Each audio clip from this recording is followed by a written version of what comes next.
there were less people. It was more of a homey feel. It just felt, I mean, it felt like a big city, but like a small town, big city type feel. Well, being a Southerner, I really didn't see anything that I wasn't used to. I grew up in the South, so I spent 24 years in the military, so I came back to the South, no different. Didn't find anything different about the South when I came back. Say that, you know, I guess the South, especially here in Atlanta, we're definitely growing and people are moving here because it's more affordable, and then yet you get everything, you know, all aspects of entertainment, everything here in Atlanta. So I'd say that, you know, just the progression of the South has just been awesome as far as, you know, people wanting to live here. Well, I mean, now we're supposed to be like the Hollywood of the South or something like that. So, a lot of people have moved here. I've seen like a migration back towards Atlanta from the north. Like when people did the great migration from the south to the north, I've seen people the reverse. So it's harder to meet natives, you know, now because everybody's transplant. A lot of it, well, economically, I've seen it evolve economically, growth, you know, as far as the city itself, and, you know, diversity of people that lives here. You know, a lot of foreigners, a lot of Northeasterners have ended up in Atlanta, so the population itself is pretty diverse.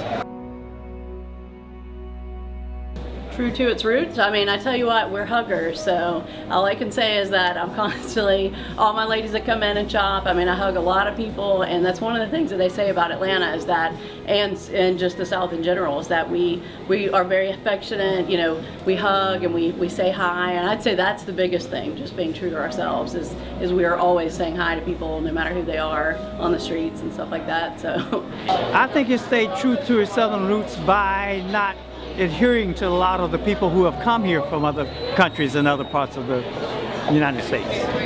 Probably just, I guess just the people. It's still the South. Once you get 50 miles outside of downtown Atlanta, you're no longer in Georgia, you're in Georgia. You know, it's rural once you get away from here, downtown.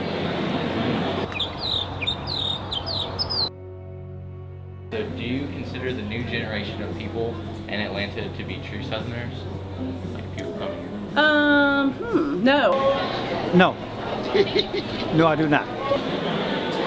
No, I don't, because people are bringing their roots with them, you know, from the Midwest, from the North, from all over the country, from all over the world. So it's not as, it's changing, the whole demographic is changing. But it's not necessarily in a negative way, but it is changing. Because there's just some, I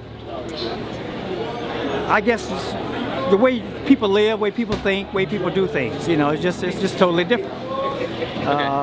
When you talk about generations, you're talking about culture, for one thing, and the cultures are certainly different. Will always be different from one generation to the next. Fondest memory? Gosh. Huh. Be growing up and like being a part of history but not knowing it. Now that I'm older and I see like the Catholic school I went to, I didn't know it was the oldest black Catholic school in the nation. I was just going to school, and now I see that. And next door to that was we would leave school and we would go into the fire station next door and get a soda. Now that fire station is closed, but it's a historical landmark. I didn't know that. I was just being a kid, you know, and it's now part of the MLK Visitors Walk. The YMCA that I went to, that's a historical landmark. So when I drive around Atlanta, I have fond memories of those things that are historical. I guess I'm old enough to have historical things attached to me. Honestly, I mean, I live in downtown Atlanta and I walk to work. I walk back and forth to work. So I'd say just this past year of my life has been amazing. I mean, absolutely incredible. So I don't know if that's necessarily a memory, but I'd say that everything that's happened within the last year of just living downtown has just been, I mean, just outstanding. So that would probably be it right there. Also, what do you think makes a true Southerner? That's a pretty tough answer because all Southerners don't think alike or live alike. Because you had different economic levels. People did different things, farming. A lot of people, business. So I don't think there's a true description of a Southerner.